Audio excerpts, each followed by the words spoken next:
Sinungaling. What? Ako pa ngayon sinungaling? Are you insane? Saan ang galing yun? Kay Leah. At ang sabi niya, nandun lang si Carol. No, she wasn't.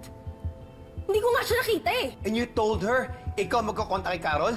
I wasn't able to reach her nga, okay? Di ba in-explain ko na to sa'yo lahat kahapon? And I was also trying to call you, pero busy yung number mo, which is usually the case dahil marami kang kausap palagi. Ano ba, Wilfred? Bakit parang ako yung nai-interrogate ngayon? Still, Ronnie, you should have called me. Di ba nga sabi ko sa'yo, isusurprise ka na lang namin? What happened ba?